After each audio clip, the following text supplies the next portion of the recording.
Baik, sebelum kita beranjak pada hadis berikutnya, saya ingatkan ada satu poin kemarin yang belum sempat ditegaskan. Ya, saat kita bacakan bahwa kana Nabi sallallahu alaihi wasallam ajwada ma yakunu fi Ramadan, kata Ibnu Abbas radhiyallahu anhuma, bahwa Nabi sallallahu alaihi wasallam itu menjadi pribadi yang sangat lembut, ya, dermawan. Ya, apalagi kalau sudah tiba bulan Ramadan. Ada poin kemarin yang harus kita tekankan, ya. Kemudian Jibril mendatangi Nabi. Yalqahu Jibril alaihi salam fi kulli lailatin min Ramadan. Ya. Jibril datang pada Rasulullah sallallahu alaihi wasallam di setiap malam-malam Ramadan, ya. Fa ya'ridu alaihi an-nabiy sallallahu alaihi wasallam al-Qur'an. Ya.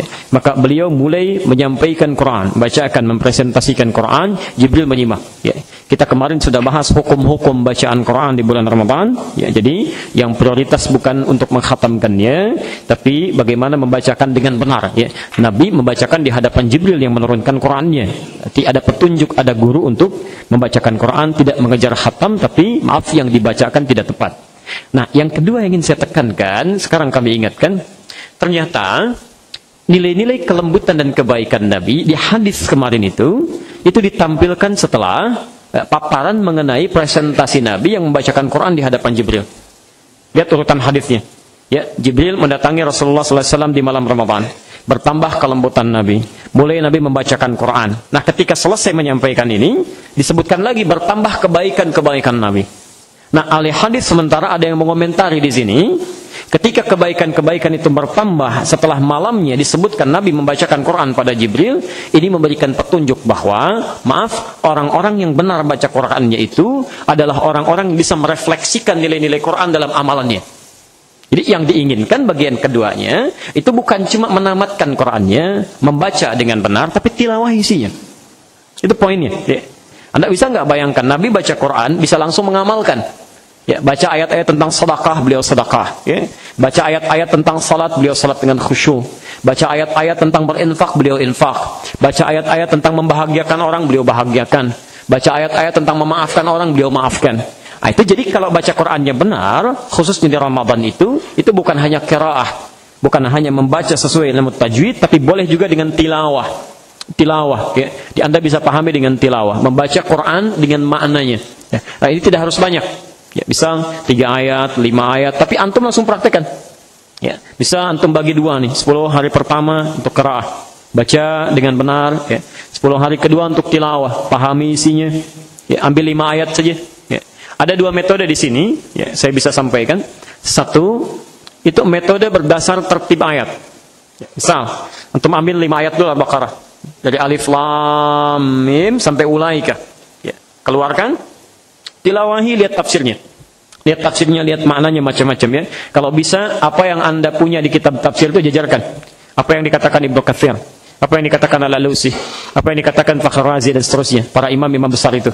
Ya. Lalu ambil maknanya, serap secara keseluruhannya. Ya. Nah, ketika Anda sudah memahaminya, cepat amalkan. Ya.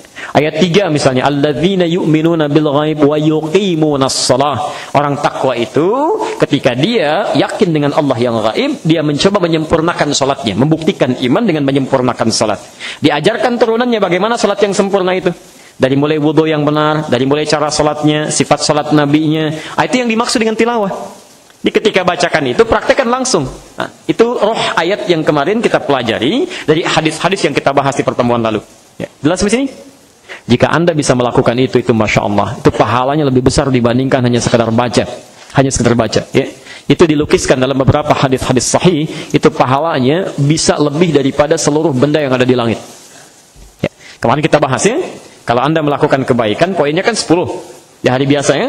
Dalilnya Quran surah ke-6 Al-An'am ayat 160. Ya. Man jaa'a bil hasanati falahu asyru amthaliha. Siapa yang mengerjakan satu kebaikan, poinnya 10. Ya. Anda bantuin panitia bagi-bagikan, dapat tuh kebaikan. Ya, daripada cuma bengong lihat-lihat terima, kan? Tapi di bulan Ramadan tambah lagi kali 10 kali lipat. Ya. Hadisnya kunci sudah kita bacakan, kan? Jadi Al-Bukhari nomor hadis 1793. Kemudian di hadis Muslim nomor hadis 1151 dan di Ibnu Majah nomor hadis 1638. Nanti di kitab Usyam juga akan kita baca ini yang sekarang ini, ya. Ya, di hadis qudsi disebutkan wal hasanatu bi asyri amthaliha. Kalau kebaikan dilakukan saat Ramadan dikali lagi 10 kali lipat hari biasa. Ya. Di antum baca Quran hari biasa, satu hurufnya 10 kebaikan. Ramadan kali 10 lagi. Jadi kalau nggak baca Quran rugi. rugi. Ya. Tapi Masya Allah, jadi kalau Anda baca alif, lam, mim, 3 kan biasa kali 10 ya, 30, Ramadan kali 100, 300. Di poinnya 300 setiap huruf, kalau Anda menghitung. Ya. Kalau tidak menghitung diberikan lebih, ya. Tidak sesuai hitungan. Tapi bagi yang tilawah kemudian dia mengamalkan, Masya Allah, hadisnya lain. Ya. Di hadis Muslim nomor hadis 1389, At-Tirmidzi nomor hadis 2585, ada juga di 2862. Kemudian Ibnu Majah nomor hadis 219. Ini yang paling lengkap. Ya. Saya langsung ke ujungnya saja, di ujungnya saja. Wa fadlul 'alim 'ala al-'abid ka fadlil qamari 'ala sa'ilil kawakib. Dan keutamaan orang yang memiliki pengetahuan dari hasil telaahnya, kemudian dia mengamalkan itu dibandingkan 'abid, orang ibadah tanpa ilmu. Jadi salat belum pernah belajar cara salat, cuma ikut-ikut aja. Bacaannya begini ini yang dibaca, rokoknya begini, tapi nggak tahu dasarnya. Nah, itu yang salat dapat poin, tapi yang belajar itu Masya Allah lebih daripada ini. Kata Nabi, kafadlil qamari ala sa'il kawakib, dibandingkan dengan keutamaan rembulan dari seluruh benda yang ada di langit, bintang-bintang di langit. Ya. Coba saya mau tanya sebentar aja, barangkali ada yang tahu. Ada yang tahu jumlah bintang di langit berapa? Masya Allah. Dulu ada Nasruddin Khajjah, ditanya oleh seorang pembesar saat itu, ya kalau kita khalifah lah, dipanggil, ini kisah nyata ya dalam kehidupan. Ini ulama luar biasa, tapi ya ini diantara yang suka nyeleneh juga, ya. Tapi nyelenehnya ini nyeleneh unik, jadi nyeleneh hikmah, ya bukan nyelenehkan hukum, tidak. Ya. Nasruddin sini, saya dengar kamu pintar katanya kan. Mungkin dengar saja khalifah, katanya saya biasa saja. Kata khalifahnya saat itu, perhatikan kalimatnya, hitung berapa jumlah bintang yang ada di langit. Besok beritahu. Kalau tidak bisa jawab, kepala kamu taruhannya. Jadi kepala bisa dipenggal itu, ya, Masya Allah. Jadi dulu itu saking semaraknya keilmuan, para khalifah-khalifah itu membangun perpustakaan, kan? Kemudian mengganti karya-karya ulama itu dengan emas-emas. Ya, ada yang bikin karya ditimbang tuh dengan emas, Pak. Ya, ditimbang dengan emas. Jadi bikin di kertas, sekian, coba timbang. Itu saking Masya Allah, makmurnya kehidupan Muslim saat itu. Ya kalau jadi ganti. Jadi zamannya Abu Ja'far al-Mansur, ya, zamannya macam-macam khalifah itu muncul. Al-Ma'mun. Ditimbang, begitu beratnya sekian, kasih emas. Ya. Bahkan dulu Al-Asma'i itu cerdas yang luar biasa. Sampai bikin karyanya ditulis, itu di atas batu marmer. Dibikin di atas batu, ya. Begitu ditimbang lebih berat timbangannya. Ya. Nah, itu pernah begitu tuh kejadian di zamannya Abu Ja'far al-Mansur. Itu semua pernah serba demikian. Ya, serba demikian. Jadi suasana-suasana itu begitu luar biasa. Jadi apa yang terjadi ketika besoknya kamu tidak datang, ya, atau tidak bisa jawab, kepala kamu taruhannya. Saking semaraknya ilmu. Besoknya begitu mau jawab, dari jauh kelihatan khalifahnya udah tenang-tenang begini kepalanya nih, kata taruhannya. Baik, datang bawa domba biri-biri itu yang bulunya banyak dia, dibawa, didorong. Sudah ada jawabannya? Sudah khalifah, katanya. Berapa? Sejumlah bulu domba yang ada di sini, silakan hitung. Jadi dulu itu tingkat penalaran itu luar biasa, Pak. Jadi antar ustadz, antar ulama itu biasa ketemu, bicarakan hukum, diskusi, ya macam-macam, itu biasa. Nah sekarang agak menurun nih. Agak menurun, ya. Nah, jadi diharapkan mudah-mudahan sibuk-sibuk ya para ustadz juga bisa silaturahim, bisa bertemu, ya. Dan termasuk juga masjid-masjid alangkah lebih baik koordinasi. Ya, jangan bersaing dalam keburukan. Dia punya saingan itu bisa ngerjakan kajian, kita juga bisa panggil ustadznya. Jangan begitu. Koordinasi aja, ya, koordinasi. Nanti ngajar di sini jam sekian, sana jam sekian, materi saling melengkapi. Kan unik, sini Riyadhus Shalihin, sana Riyadhus Shalihin juga, sana Riyadhus Shalihin. Yang ngajar itu juga. Kenapa nggak saling koordinasi untuk melengkapi? Ya. Jadi kita kembalikan bahwa kalau Anda bisa mentilawahi Quran, poinnya adalah bacaan Quran dan Anda di malam-malam Ramadan jangan terikat pada banyaknya saja, tapi benar hukumnya. Akan lebih baik bila isinya bisa dipancarkan dalam amalan seperti Nabi mencontohkannya. Itu sunnah Nabi yang paling tinggi. Ya. Jelas ya? Baik, ini sudah mau malam ke-7. Berapa Anda sudah menghatamkan Quran? Berapa banyak dibacakan? Dari yang banyak itu berapa yang benar? Dari yang benar itu berapa yang sudah diamalkan? Ya. Baik, mari kita kembalikan ke hadis yang akan kita pelajari hari ini. Bab pembahasan tentang hal yaqulu inni shaimun idza syutima. Ya. Tentang perkataan saya sedang puasa saat diprovokasi. Ya. Maksudnya kalau dalam bahasa umumnya respon orang puasa saat diprovokasi. Ya. Diminta melakukan tindakan buruk. Apa responnya? Ya. Ini petunjuk Nabi sallallahu alaihi wasallam. Kalau pertemuan-pertemuan lalu kita belajar tentang keutamaan Ramadan, pahala salat, ya, bau mulutnya macam-macam. Sekarang kita akan berhadapan dengan yang jelek-jeleknya. Ya. Kemarin kan yang enak-enaknya terus, ya. Baik, Masya Allah. Sekarang kita akan berhadapan dengan yang baik, yang kurang baiknya. Bismillah. Haddatsana Ibrahim bin Musa. Ya. Hadis ini disampaikan pada kami, kata Imam Al-Bukhari, dari Ibrahim bin Musa. Akhbarana Hisham, yang menyampaikan pada kami Hisham bin Yusuf an Abi Jurayj, dari Abi Jurayj qala akhbarani Atha an Abi Salih Az-Zayyat annahu sami'a Aba Hurairah. Masya Allah, ini dari 6-7 hadis yang sudah kita bacakan, 5-nya kurang lebih dari Abu Hurairah. Berapa pahalanya itu? Ya, sekali lagi kumpulkan pahala, ya, di hadis yang sudah antum tahu kemarin, simpulkan dengan singkat. Simpulkan hadis Nabi Al-Bukhari Kitabus Siyam nomor sekian, hadis kesekian, poinnya begini. Begitu diamalkan orang lain, Anda dapat pahalanya. Ya, walaupun tidak menyampaikan hadisnya langsung, tapi poin-poinnya, ya, dapat pahalanya. Ya, yuk bikin status yang bagus-bagus lah saat Ramadan, ya, daripada yang tidak jelas tuh. Di BBM, di WhatsApp, di Facebook, di macam-macam. Hari pertama hadisnya ini, hari kedua ini, bikin catatan yang baik, ya, mumpung saat Ramadan, ya, tampilkan banyak kebaikan. Jelas, ya? Baik. Abu Hurairah radhiyallahu taala anhu yaqul, kami mendengar, ya, bahwa sahabat Nabi Abu Hurairah berjuluk Abu Hurairah radhiyallahu taala anhu yaqul, pernah menyampaikan. Lihat kalimatnya. Qala Rasulullah sallallahu alaihi wasallam. Rasulullah sallallahu alaihi wasallam satu kali pernah bersabda. Masih ingat kajian kita waktu saat subuh tadi? Ya, Nabi kadang disebut dengan namanya, kan? Kadang Muhammad 4 kali disebutkan di Quran. Kadang Ahmad 1 kali disebutkan di Quran. Kadang Nabi disebut dengan Nabi menunjuk hukum yang khusus melekat pada beliau, atau bisa umum sesuai dengan konteks tertentu. Tapi kadang disebut dengan Rasul. Kalau disebutkan dengan Rasul, maka hukumnya berlaku pada pribadi beliau plus untuk umatnya. Jadi kalau ada kalimat-kalimat di Quran menyebutkan Rasul, maka hukum umumnya termasuk di hadis itu berlaku untuk pribadi beliau plus untuk umatnya. Jadi hadis yang akan kita bacakan ini untuk Nabi saja berlaku, apalagi untuk kita. Nabi saja kerjakan, masa umatnya enggak? Jadi kita lihat, ya. Jadi nanti banyak yang aneh ini, ya. Nabi mengerjakan, umatnya tidak. Ya. Nabi sholatnya khusyuk, yang sudah jelas surganya khusyuk betul sholatnya. Yang enggak jelas kadang-kadang jangankan khusyuk, diajak sholat masih susah. Ada? Baik. Tapi kalau ditanya pengen masuk surga bersama Nabi lagi. Nah, jadi kan ya, ada beberapa hal yang kadang mesti kita maksimalkan, ya, sempurnakan.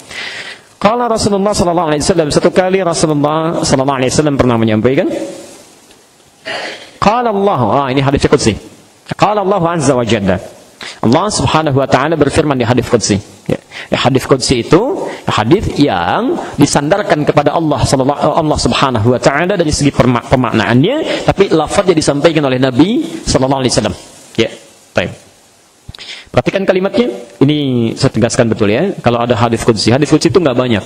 Tidak banyak, cuma sekitaran 300 hadisan lah, ya. Kalau ada hadis qudsi, apalagi kualitasnya sahih, itu usahakan betul pegang kuat, jangan tinggalkan. Ya. Keluarkan itu luar biasa. Jadi hadis qudsi itu kalau kita amalkan hubungannya langsung dengan Allah. Ya. Salah satu hadis qudsi yang berlaku saat puasa itu ada 2 yang paling populer. Ya. Satu yang kita baca ini, yang kedua nanti di penghujung malam di waktu sahar, setelah antum makan itu. Ya, itu amalkan hadis qudsi, ya, tentang istighfar. Ya, istighfar menjelang fajar itu. Saya sudah terangkan kan, ya? Sudah terangkan saya kira, ya. Baik. Saya bacakan dulu. Sudah. Qala Allah azza wa jalla, Allah Subhanahu wa taala menyampaikan dalam hadis qudsi, ya, kullu amal ibni adam lahu illa as-siyam. Ya, fa innahu li wa ana ajzi bihi. Ya. Kullu amal ibni adam, semua aktivitas anak Adam, ya, anak cucu Adam. Baik. Jadi ini ingin menunjukkan di Quran, ya, di Quran termasuk di hadis nanti panggilan manusia itu bisa dipanggil dengan 5 nama minimalnya. Ya. Kadang disebut dengan bashar, ini nama pertama, ya, terulang 35 kali dalam Al-Quran. Ya, bentuk dualnya bashara ini terulang sekali. Ya. Di Adam ketika diciptakan pertama kali panggilannya bashar. Quran surah ke-15 ayat ke-28. Ya. Wa idz qala rabbuka lil malaikati inni khaliqun bashar. Ya. Bashar itu makhluk nafsu. Ingat betul, saya agak cepat sini, ya. Makhluk nafsu. Jadi kalau Anda membaca Quran menemukan kalimat bashar, itu ada petunjuk-petunjuk bagaimana cara mengendalikan nafsu. Ya, nafsu terhadap syahwat, ya, nafsu terhadap makanan macam-macam dan sebagainya. Jadi kalau Anda ingin mengatur nafsu dengan baik, keluarkan ayat-ayatnya, pelajari dengan baik. Yang kedua ins sering disandingkan dengan jin. Terulang 18 kali dalam Al-Quran. Ya ma'syaral jinni wal ins wa ma khalaqtul jinna wal ins. Ya, kalau disebutkan ins itu menunjuk fitrah manusia pada dua aspek utama. Ya, satu fitrah kelembutannya. Ya, ins itu sesuatu yang lembut. Ya. Yang kedua pada penampakannya, yang terlihat, nampak ada. Ya. Lawan dari makna ini itu jin. Jin itu langsung lawan dari ins. Ya. Dua arti ini. Jadi kalau manusia itu nampak, jin tersembunyi. Ya, tidak nampak. Saya sering ungkapkan dalam setiap kesempatan. Fitrah jin itu tersembunyi. Ya, tersembunyi. Jadi begitu dia dilahirkan pun tidak akan kelihatan. Jadi sekali lagi, kalau ada jin melakukan penampakan, itu jin tidak ada kerjaan. Nggak ada kerjaan. Ya. Jadi jangan ikut-ikutan. Jadi manusia yang paling tidak ada kerjaannya itu manusia yang suka cari-cari penampakan jin. Itu paling tidak ada kerjaan itu. Ya. Itu mengeluarkan jin dari fitrahnya. Ya. Fitrah manusia itu nampak. Sudah, hidup dalam penampakannya. Hidup dalam penampakannya. Sudah, jin biarkan dengan dunianya. Okay? Begitu lahir manusia kelihatan. Tidak ada manusia yang melahirkan anak yang nggak ada tiba-tiba dengar suaranya. Ya, anaknya nggak ada. Oh, kaget itu ibunya. Ya, itu bisa bahaya gitu kan. Nah, tapi yang paling penting ada catat lembut. Jadi begitu dibaca pelajari. Kenapa kok tiba-tiba ada orang lahirnya lembut? Saking lembutnya, masya Allah, lahir diciumi orang lain. Itu kan bahkan belum mandi tuh. Belum dimandikan sudah diciumi, disayang-sayang, diangkat-angkat. Kenapa tiba-tiba dewasa bisa kasar? Ya, bisa tidak baik, lisannya bisa kasar, pandangan tidak bagus, langkah tidak baik. Coba cek itu. Pasti ada masalah. Nah, keluarkan ayatnya 18 kali diulang di Quran. Ya, ketiga insan. Insan itu menunjuk totalitas kehidupannya. Ibadahnya, sosialnya, macam-macamnya. Ya, terulang 65 kali dalam Al-Quran di 63 ayat, 43 surah. Insan. Ya. Nah, jadi kalau Anda ingin mudah dalam pekerjaan, mudah dalam beraktivitas, enak dalam ibadah, keluarkan ayat-ayatnya itu. Ya, bahkan ada suratnya langsung, Al-Insan. Ya. Keempat, nas. Ya, 241 kali disebutkan di Quran. An-nas, ya, menyebut hubungan kita dengan sesama. Ya, jadi kalau Anda punya tetangga, bagaimana hubungan yang baik, kan? Bekerja bagaimana yang baik, beraktivitas bagaimana dengan lingkungan yang baik, itu nas, keluarkan ayatnya. Terakhir Bani Adam. Ya, kalau disebutkan Bani Adam, itu menunjuk pada asal mula keturunannya. Seakan-akan Allah ingin menyampaikan, kalau disebut ya Bani Adam, khudhu zinatakum, 7 kali diulang di Quran di 7 ayat berbeda. Okay? Kalau disebutkan Bani Adam, ingin menyampaikan semua manusia sama, dari mulai sampai dengan manusia pertama sampai ke akhirnya, semua akan mengalami hisab. Semua punya proses yang sama, ketentuan yang sama, sampai ke Adam alaihissalam. Ya, cuma beda di proses kelahirannya saja. Ya, kalau Adam langsung, manusia lewat aspek biologis tertentu. Ya, kecuali Nabi Isa alaihissalam dikecualikan karena Nabi dan Rasul. Ya. Jelas sampai sini? Di ketika Nabi mengatakan, ya, lisan Nabi mengatakan dalam hadis qudsi, kullu amali ibni Adam, setiap seluruh amalan anak cucu Adam, artinya tanpa kecuali. Tanpa kecuali. Ya. Mau Nabi, mau Rasul, mau orang biasa, bahkan Nabi pun mengalami itu. Ya, semuanya sampai kepada Adam alaihissalam. Ya. Lahu seluruhnya manfaatnya kembali pada dirinya. Jadi kalau antum itu beraktivitas termasuk ibadah, itu Allah nggak butuh. Semuanya kembali pada kita. Dia rugi sebetulnya. Kenapa Allah memaksa kita sholat? Ya, faedahnya bukan untuk Allah, Allah nggak butuh. Ya, maaf. Semuka bumi manusia tidak sujud kepada Allah, ya, kemudian tidak sholat, tidak akan pernah mengurangi kebesaran Allah Subhanahu Wa Taala. Dia tetap agung, ya, tetap Tuhan, nggak akan menurunkan itu kak. Ya. Ini nggak ada faedahnya untuk Allah, itu nggak ada, yang ada untuk kita. Makanya saking sayangnya Allah kepada kita dipaksa untuk sholat, karena faedah sholat kembali ke kita. Allah itu sangat-sangat tidak menginginkan hambanya sengsara, ya, hambanya hidup dalam kesulitan. Makanya dikembalikan, kamu sholat. Kalau tidak sholat saya hukum nih begini nih. Ya. Ya, bukan karena ingin menghukumnya, supaya ingin bahagia. Nanti lain waktu kita bisa belajarnya. Ya, saya pernah sampaikan di kajian yang lain, kalau sholat kita benar, itu kata Quran langsung. Harusnya memberikan 5 hal. 5 hal kemudahan dalam hidup yang tidak pernah diberikan pada orang yang tidak sholat atau sholatnya tidak sesuai dengan tuntunan Al-Quran dan petunjuk Nabi SAW.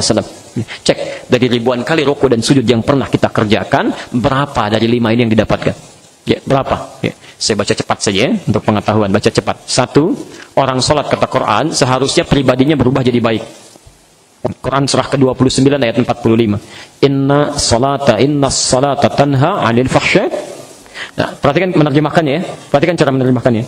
Inna sholah, ada alif lamnya. Sungguh sholat bila dikerjakan dengan benar itu. Ya. Alif lam itu menunjuk pada aturan yang benar.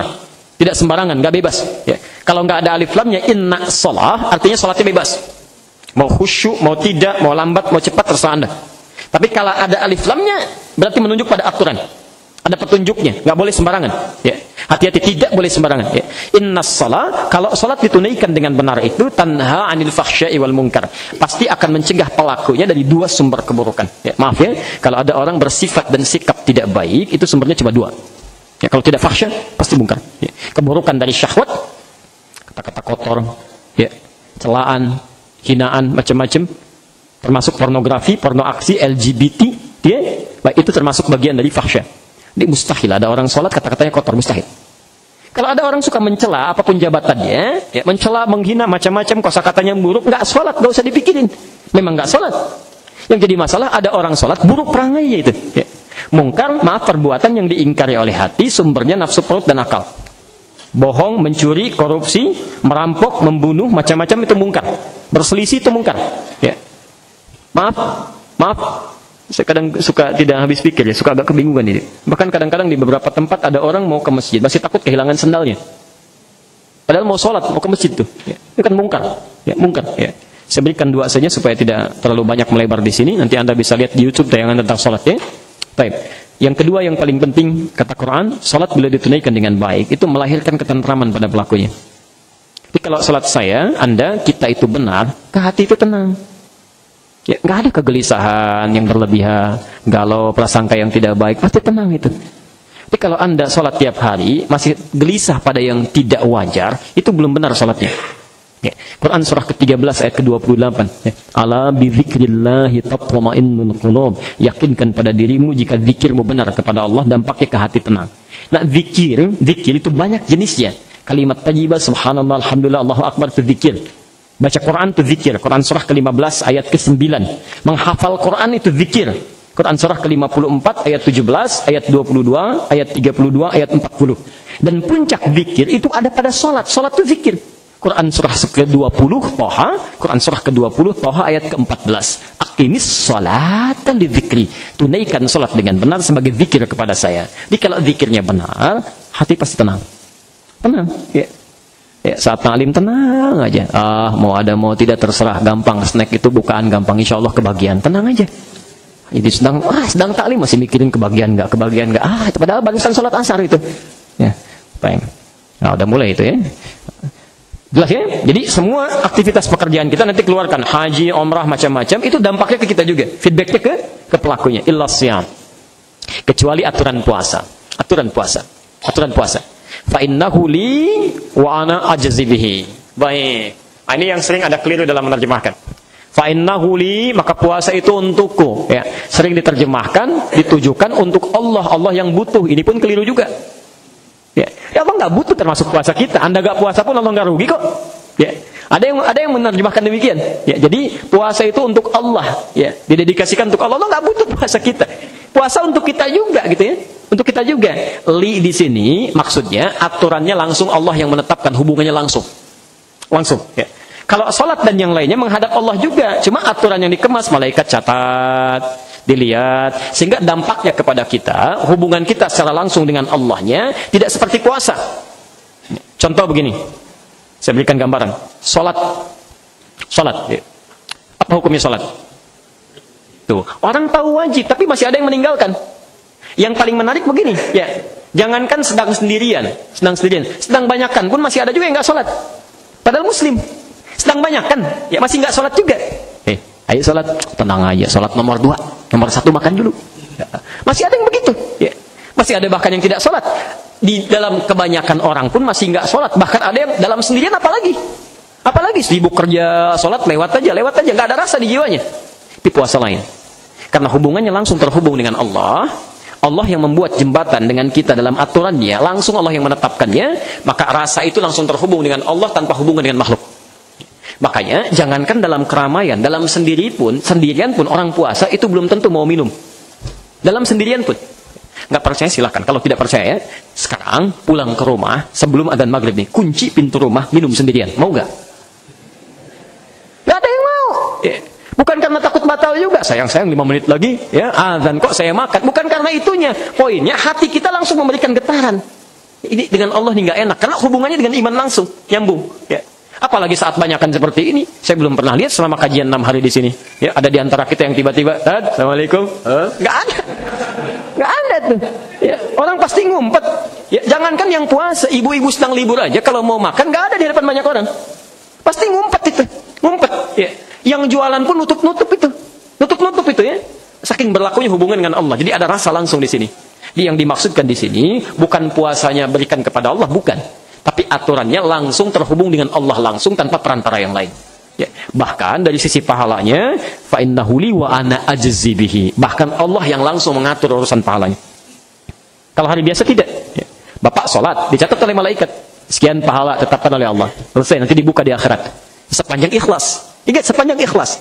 Dan hati-hati betul ikhlas itu terbawa sampai wafat. Sampai wafat.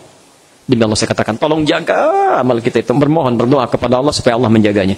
Kadang-kadang waktu memberikan ikhlas, di pertengahan setan datang lagi. Itu nggak mudah Pak, nggak mudah. Ya. Hati-hati tuh. Ya. Bangun masjid, assalam sudah megah macam-macam. Saat memberikan ikhlas. Tapi tiba-tiba berpuluh tahun kemudian sudah ada cucu jalan-jalan, kan? Lihat teman, coba lihat tuh ya, bagus kan masjid assalam? Iya oke. Dulu cucu, wah harus tahu itu kakek tuh yang bantu tuh sampai bangun begitu. Kalau kakek dulu nggak bantu nggak akan seperti itu tuh dulu. Padahal 2 hari lagi mau meninggal dunia tuh. Jadi nggak mudah tuh ya. Tuh hati-hati, jaga betul, jaga betul, jaga betul. Kadang ada orang beramal sebelum beramal sudah nggak ikhlas. Ada tuh.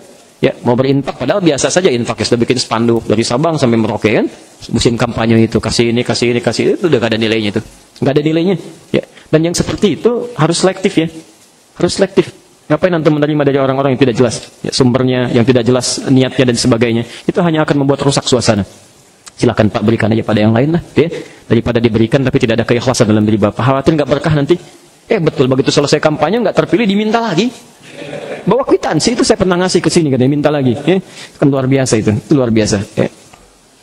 Wa ana ajzi bihi. Dan saya memberikan ukuran pahalanya. Jadi terserah Allah. Sekarang bukan standar biasa lagi, terserah Allah. Ya. Bahkan kalau Anda tanya paling minimalnya pun kalau pengen hitung-hitungan, seperti kita bahas di pertemuan lalu, ya tadi saya tegaskan lagi, wal hasanatu bi asyri amsalha. Kalau kau mau ngitung pun kali-kali 10 kali lipat hari biasa. Ya. Tapi ingat betul ini ya, ingat betul pesan ini. Anda jangan pernah ukur pahala yang diberikan Allah dengan hitungan manusia, itu tidak adil. Dan gak akan nyambung. Berarti 10, 1, tambah 1, 2. Nah, itu kelihatannya 1 aja. Tidak. Anda ke masjid saja. Kalau niatnya betul-betul untuk ibadah, untuk ta'limnya, untuk macam-macam, untuk salatnya, baru datang ke masjid, kata Nabi di hadis Muslim, mendapatkan 25 kebaikan. Baru datang, belum apa-apa. Itulah hebatnya masjid, Masya Allah. Baru datang. Jarak satu keduanya 500 tahun. 2 ketiganya 500 tahun. 3 keempatnya 500 tahun. Masya Allah. Ya. Jadi kalau Anda nggak ada aktivitas apa-apa, lebih baik ke masjid. Walaupun intikaf sebentar, tahiyatul masjid, doanya ke masjid, apalagi tetangga masjid tuh. Ya. Kenapa antum tidak biasakan sebelum berangkat kerja, kalau masih ada waktunya syuruk duha ke masjid, berangkat, pulang, mampir dulu ke masjid, tahiyatul masjid, berdoa kepada Allah. Ya Allah, hamba telah tuntaskan perintahmu untuk ikhtiar, untuk bekerja karena memohon, ya Allah, anugerahkan rezeki yang berkah, yang halal, jauhkan keluarga hamba dari keburukan-keburukan, sujud antum, Masya Allah, mohon pada Allah. Itu Allah berikan kebaikan dalam hidupnya. Itu sunnah salafus saleh dulu begitu. Ya, silakan Anda lihat sirah-sirah sahabat, tabi'in, macam-macam, itu selalu lekat dengan masjid. Selalu lekat ya. Makanya Nabi menjamin orang-orang yang cinta lekat dengan masjid, apalagi anak-anak muda itu. Ya, anak-anak muda. Orang-orang hadis yang mengatakan, ada hadis sahih, ya, sab'atun yadhilluhumullahu fi dhillin yawma la dhilla illa dhilluh. Ada 7 golongan yang dimuliakan oleh Allah saat yaumil hisab, dilindungi oleh naungan tenda yang sangat luar biasa, ya. Siapa di antaranya? Rajulun kana qalbuhu muta'alliqan bil masajid. Ada seorang anak pemuda, anak-anak muda yang hatinya lekat dengan masjid. Masyaallah. Kata para komentator hadis, ya, kalau yang sudah sepuh lekat dengan masjid itu agak wajar. Enggak wajar, ya. Tapi muda yang dunianya dengan permainan, dengan hura-hura dan sebagainya mau ke masjid itu luar biasa. Ya. Pertanyaannya, anak muda Bapak Ibu ada di mana? Itu aja investasikan ke masjid. Siapkan, terangkan. Sudah tahu hadisnya begitu, kenapa enggak disiapkan? Disiapkan mereka. Ya. Ini anak-anak siapkan ya, senang. Ayo ajarkan ke masjid, ajarkan. Tapi dengan cara yang baik ya. Jangan kayak kemarin tuh. Anak-anak sahabat pada ke masjid. Ya, begitu sholat, kadang-kadang main, naik juga. Tapi nggak mengganggu. Karena diberitahu, ini fikih masjid begini, kamu begini, kamu begini. Diajak tenang kan. Sebagian orang tua sekarang kan agak beda kan. Aduh ngapain sih rame di rumah? Sana main ke masjid sana. Ya pada main ke masjid. Ya. Karena nyuruh main gitu kan. Nah, seperti kita pernah uraikan. Kita sudah bahas ini hadisnya sama dengan kemarin yang kita bacakan. Wasyamu junnatun wa idza kana yaumu shaumi ahadikum fala yarfuth wala yafhab, sama dengan wala yajhal, ya. Fa in sabahu aw syatamu ahadun, ya, aw qatalahu falyaqul inni imra'un sha'imun, inni imra'un sha'imun. Baik. Maka kalau Anda sedang puasa, ini puasa yang benar itu, keterangan Allah di hadis qudsi, puasa yang benar itu menjadikan puasa yang dilakukan sebagai perisai dari perbuatan buruk yang mungkin muncul. Sekali lagi, tolong catat perkataan ini, ya. Tolong catat betul ini, ya. Maksudnya pahami walaupun tidak harus dituliskan. Kalau puasa Anda benar,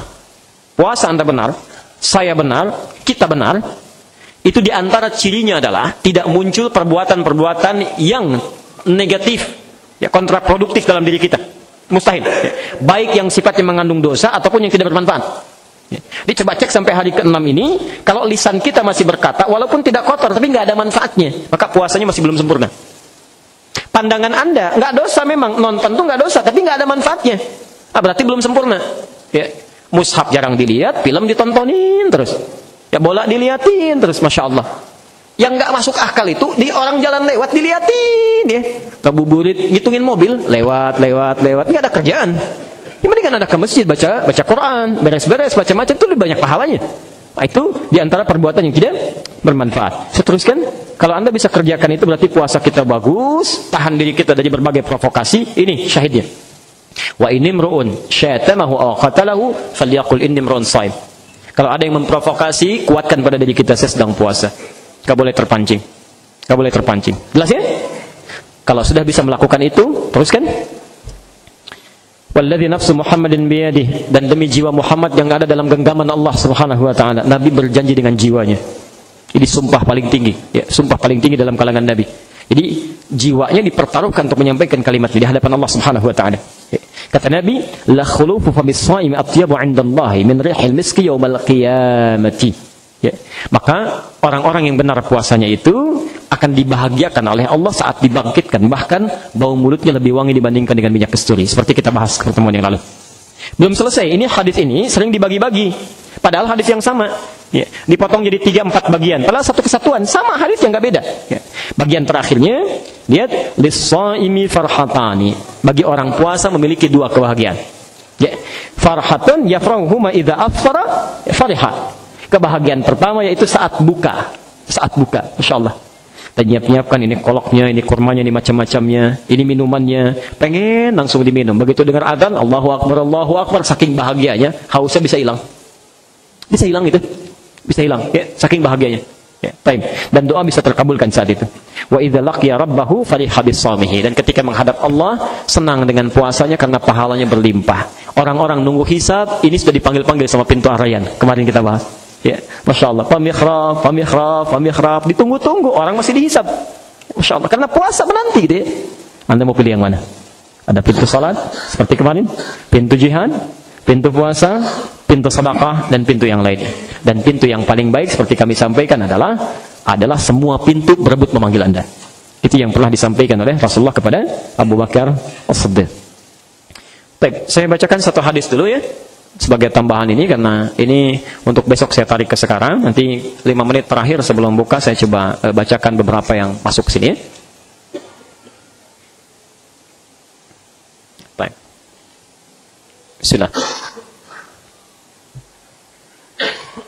Bismillahirrahmanirrahim. Ini penting ya, yang masih muda-muda, yang belum menikah, termasuk ada yang putra atau putranya terutama yang belum menikah. Hadis ini sangat berguna untuk saat ini ya. Bagi bapak-bapak yang punya fase kedua ya, ini penting untuk dilakukan. Ada yang ketiga, keempat, kelima dan sebagainya. Babus shaumi liman khafa 'ala nafsihi al-'azabah. Ya. Bab tentang puasa yang penting dilakukan, bagi seorang yang masuk masa pubernya, puberitas. Ya. Mana-mana handphone dibawa-bawa, kamar mandi disimpan gitu kan, macam-macam. Masya Allah, anak-anak muda sampai yang sepuh-sepuhnya. Kita bacakan langsung hadisnya. Sudah. Haddatsana Abdan an Abi Hamzah an Al-A'mash an Ibrahim an Alqamah, dari sahabat mulia Rasulullah SAW, Alqamah, qala, ya, baina ana amshi ma'a Abdullah radhiyallahu anhu faqala, ya, ketika saya sedang jalan-jalan bersama Abdullah, sama Abdullah. Tiba-tiba Abdullah mengisahkan hadis. Baik, saya mau berhenti di sini sebentar saja ya. Jadi kebiasaan sahabat nih, ya. Jalan-jalan ringan aja yang dibicarakan hadis, Anda bayangkan. Di sahabat Nabi, hidup di zaman Nabi, dekat dengan Nabi, dalam ngobrol ringannya yang keluar yang manfaat aja, nggak ada tuh bicarain yang lain-lain. Ya, yang dibicarakan hadis. Masya Allah, begitu bertemu, Assalamualaikum, yuk jalan kemana? Kemana lah, kita jalan ke depan, ada tempat yang dituju. Di tengah jalan dibicarakan, saya dengar hadis dari Nabi begini. Ringan aja tuh. Saya juga dengar begini. Jadi sampai di jalan tuh manfaat semuanya. Masya Allah, sahabat Nabi, hidup di zaman Nabi, bertemu Nabi, surganya terasa ringan bagi mereka, ngobrol ringan pun yang keluar hadis yang bermanfaat. Ada orang bukan sahabat Nabi, nggak pernah lihat Nabi, nggak hidup sezaman dengan Nabi, mimpi pun nggak pernah melihat Nabi. Jangankan dalam keadaan ringannya, dalam seriusnya pun masih canda juga. Ya, nggak bermanfaat juga gitu ya. Coba antum biasakan lah, kalau hal-hal penting jalan apa, bahas yang penting-penting, yang bermanfaat, sehingga semua aktivitas kita itu dicatat dalam kebaikan. Jadi jalan-jalan, ngobrol, menyampaikan hadis. Kunna ma'an Nabi sallallahu alaihi wasallam. Kata Abdullah, kami pernah dulu bersama Nabi, ya, saat sedang bersama Nabi sallallahu alaihi wasallam, faqala, Nabi menyampaikan satu nasihat. Ya, perhatikan kalimatnya. Man istata'al ba'ata falyatazawwaj. Ini kan anak muda, Abdullah ini anak muda. Kalau kalian sudah punya kemampuan untuk menikah, segera menikah. Ya. Siapa yang sudah memiliki kesanggupan, kematangan untuk menikah, segera menikah. Fa innahu aghaddu lil basar. Maka dengan pernikahan itu pandangan akan semakin bisa terjaga. Ya. Ada yang meluruskan. Kalau sudah ada pasangan bapak jalan berdua kan tengok-tengok nggak jelas, isinya bilang pah, kan? Nah itu walaupun diri nggak sadar tapi ada yang ingatkan. Ada yang ingatkan. Termasuk ketika tidak adanya. Ketika tidak adanya, Anda akan lihat kalau belum menikah, lihat situasi. Barangkali lihat orang biasa-biasa saja, ada ketertarikan macam-macam. Sudah menikah tidak? Oh, ada sekat dalam hati kita. Saya nggak boleh berkhianat pada istri saya. Ya, ada sekat dalam diri kita, ada sekat ya. Yang lain adalah sebagai akhwat, ya, akhwat, saudari-saudari sama muslim, ya, muslimah. Diperhatikan, didoakan dalam kebaikan. Tapi tetap yang paling utama adalah pasangan utama yang Allah halalkan bagi dirinya. Jelas di sini? Baik, aghaddu lil basar, aghaddu lil basar, wa ahsanu lil farji, dan bisa menahan syahwat, ya, menahan syahwat, disalurkan pada yang baik, ya.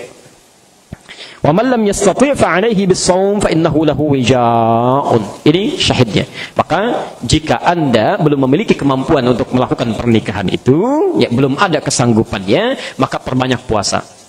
Ya, dengan puasa itu, maka segala hal problematika tadi, pubertas, syahwat, macam-macam itu bisa ditangkal. Bisa ditahan. Saya sedang puasa, nggak mau lihat itu. Saya sedang puasa, palingkan pada yang tidak baik. Puasa itu bisa menjaga. Puasa bisa menjaga. Tapi kalau sudah punya kesanggupan untuk menikah, maka menikah yang terbaik. Ya. Kesanggupan yang dimaksudkan itu kesanggupan untuk akad dulu itu yang utama. Untuk akad. Ya. Tinggal antum nanti usaha. Allah sudah janji kok. Janji. Ya. Quran surah ke-24 ayat 32. Ya. Oh, yang sepuh nyatet juga. Ini untuk yang muda-muda. Quran surah 24 An-Nur. Kalau yang sudah sepuh-sepuh termasuk saya yang menikah ayat 30-nya aja. Ayat 30 untuk laki-laki, ibu ayat 31. Ya, untuk menjaga dirinya tuh. Ya. Nah, ini untuk yang muda-muda ya, yang belum menikah maksud saya. Baik. Allah sudah berjanji di ayat ini, jika Anda pun dalam keadaan fakir, tapi ingin berusaha untuk menikah, cukupkan untuk akad dengan baik. Allah jamin di sini. Allah jamin akan menjadikan kecukupan, bahkan bahasanya yughnikumullah, menjadikan kaya. Kaya. Ya. Jadi kalau Anda mau bekerja, berusaha, itu Masya Allah. Nanti kalau dalam fikih keluarga kita bahas, ada turunan ayat-ayat yang menjamin, memberikan kemudahan saat sudah berumah tangga. Asal aturannya diikuti. Ya. Karena ada orang-orang, maaf, yang tidak mau ikut aturan, ada orang yang nggak mau dengar aturan, ada orang yang bikin aturan sendiri. Udah jelas aturannya bikin yang lain, ini yang susah. Ya, ini yang susah. Coba cek. Ali bin Abi Thalib ketika menikah dengan Fatimah, apa maharnya? Baju besinya kan? Begitu sederhananya. Begitu sederhananya. Ya. Tapi tidak harus seperti itu juga konteks sekarang ya. Baiknya nggak harus seperti itu. Di kecakapan, kecukupan dia. Ya. Bagaimana Anda bisa menitipkan anak putri Anda kepada seseorang laki-laki yang belum bisa menghidupi dirinya juga. Ya. Kan tidak mudah ya. Jadi untuk akad baik, dirinya baik, baru bisa dilangsungkan dalam kebaikan. Ya. Jangan dengarkan sekarang ada perkataan-perkataan kadang yang manis-manis, tapi isinya kosong. Ya. Nah, Ananda datang mau melamar putri Bapak. Kira-kira bagaimana aktivitasnya selama ini? Ya, supaya kami bisa melihat. Pak, tenang saja Pak. Saya beda dengan laki-laki yang lain. Saya datang ke sini lebih daripada bawaan yang lain. Saya datang membawa cinta.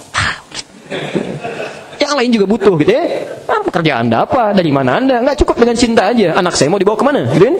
Baik. Kalau Ali kan Ali juga begitu, tapi Ali itu orang yang sudah dilihat oleh Nabi. Karena dia dekat dengan Allah, latihannya bagus, ya riyadhahnya, tarbiyahnya bagus, sehingga karena dekat dengan Allah, rizkinya dijamin Allah. Wajar bagi Nabi menitipkan pada orang seperti itu. Makanya kalau Anda mendapatkan seorang pemuda, akhlaknya baik, dekat dengan Allah dan sebagainya, itu jangan pernah tinggalkan. Itu paling bagus itu. Paling bagus. Ya. Jadi kalau nggak mampu, puasa. Puasa ya, masih lihat wajah-wajahnya tuh. Baik, bismillahirrahmanirrahim. Waalaikumsalam warahmatullahi wabarakatuh. Ustaz, saya mau tanya bagaimana hukumnya sebagai makmum membaca Al-Fatihah setelah imam mengucapkan amin di dalam salat, bacaannya jahar, ya, bisa subuh, isya atau maghrib.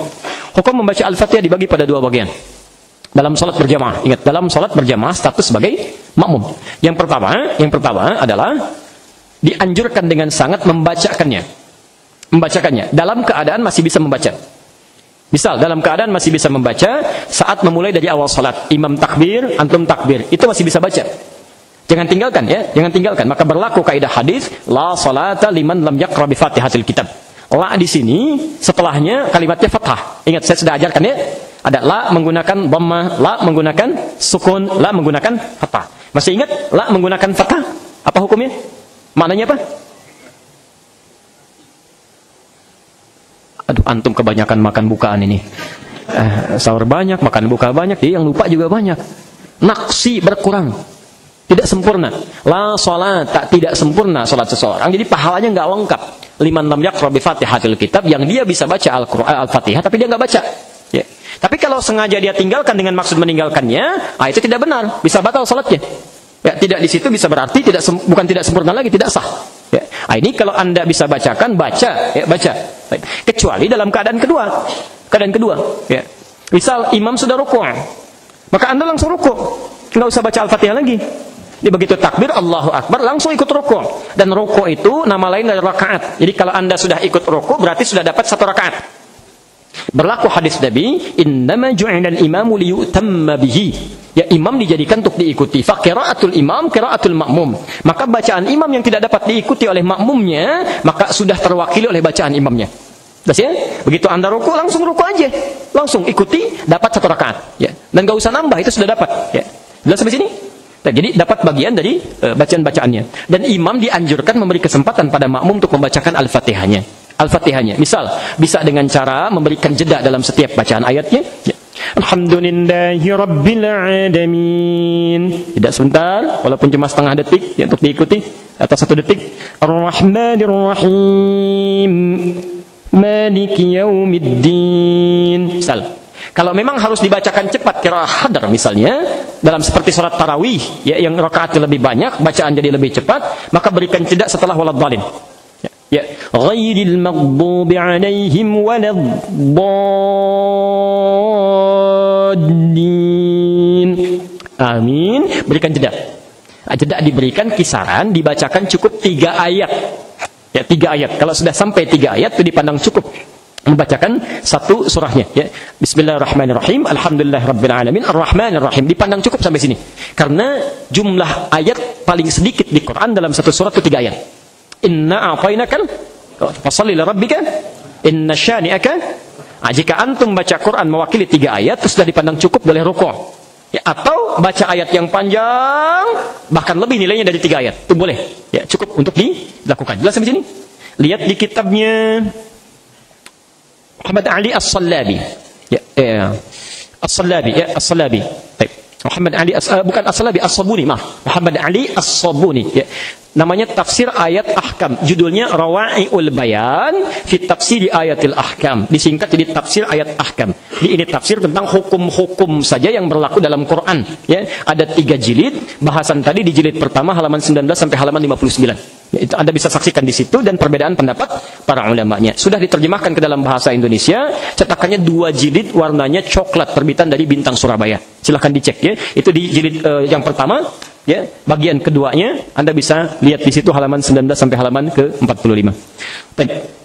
Cukup dulu ya.